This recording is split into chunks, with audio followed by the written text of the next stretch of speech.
If you're anything like me, mythology in the Bible was a shocker, especially when you believed these stories that we're reading literally happened and that they're true, meaning they literally happened.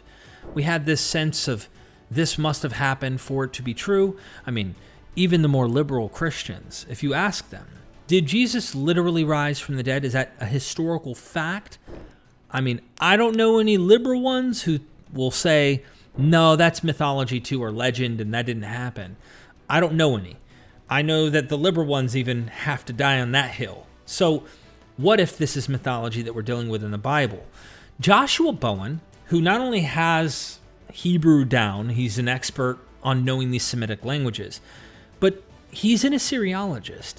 He knows a thing or two about Mesopotamia, Sumerian. I mean, he wrote a book literally teaching you how to read and write in Sumerian.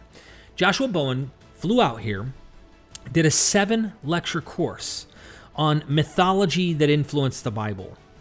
And he goes deep into earlier Mesopotamian stories, dealing with the king Marduk. But before he even does that, he has to paint intertextuality for you. He has to show you how even in Mesopotamia, earlier myths in Mesopotamia influenced later myths in Mesopotamia, and how they would craft, recraft, reuse, and there are linguistic signals that are intertextual between these texts. Well, it just so happens that the Bible has some of those as well. He covers them in depth. He also gets into the Ugaritic pantheon, El with his 70 sons, Asherah, the wife of God. This is important because there are hints in our Bible of this very mythic antiquity antecedent, this earlier in the same culture, in the same region of the world, mythology that existed, that we have clay tablets that show of Asherah being the wife of God and having 70 sons, and we get hints of that in Deuteronomy 32. I'm just saying, Dr. Joshua Bowen is going to cover this material. If you're interested in taking a course that's going to show you how the Bible clearly used earlier mythology and recrafts it for its own scribal intention, whoever these scribes were, what they're using them for, and their intentions may be different from where they borrowed the myths from. But if you're wanting to know and see how that happens, this is the course for you. This is exactly what I had to go through. And when I discovered that the Bible was using these earlier myths, it did lower for me this confidence of this one's true, but those aren't true. For me, it made me go, hold on, why would they use earlier mythologies? I mean, those were non-biblical, non-godly materials. They're like a plethora of deities that play a role, and they're not the God of the Bible that are the head honchos in those stories that they're borrowing from. So, 7 lectures by Dr. Joshua Bowen. I hope that you will take the time to sign up for the course.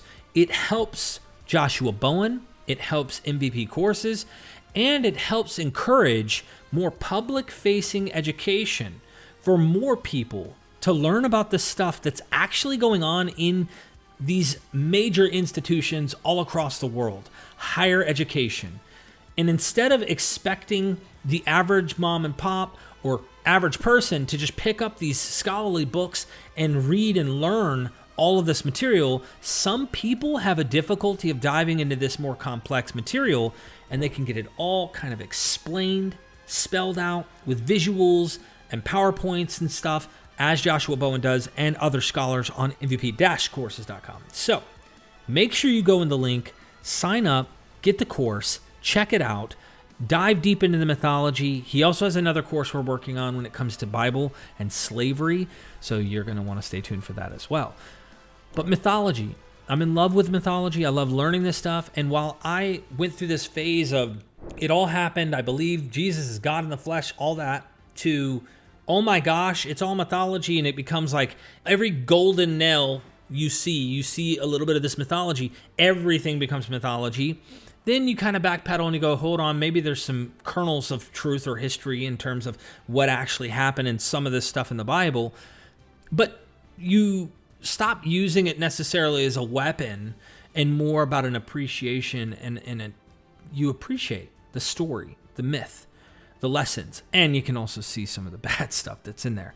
But he goes way deeper. It's not just about Genesis. It's not just the creation and flood, which clearly, and the Garden of Eden and all that, clearly has earlier signals and evidences of being used from Mesopotamia, the myths, but also gets into later books and some of the evidence of Ugaritic pantheon, etc., etc. Sign up, please. You helping us out, you're helping the scholar out, and you're helping yourself out on knowing what this material is. You will own this for life. You can go and check it out. It's in high quality video. There's a lot of information packed out. The Queen of MythVision made sure that it's done and done right, and I hope that you enjoy it. Let us know what you think once you sign up. I'm interested in hearing it because if your journey's anything like mine, this stuff means a lot to know. It also helps bring freedom from some of the harmful ideas that we've been taught about heaven and hell, the idea, am I going to go to this place? And the control on how one lives, on what they're supposed to do, what they're supposed to believe in their lives. That freedom, there's a sense of freedom in realizing, hold on, we're dealing with interesting stories. That's about it. Really interesting stories. Part of our tradition, but interesting stories. What about these other stories? What about these other myths? And you can actually start bringing more value. Your world widens, and you're not just looking at Abrahamic faiths. You're looking much more worldwide for stories and the power that they bring and the lessons that they taught and how they express sometimes the contemporary morals and lessons and meanings of the days, of the times in which these were written. So anyway, I can go on and on. Let me know that you signed up. I'm interested in hearing it. Thank you so much, everybody. Hope you have a wonderful day.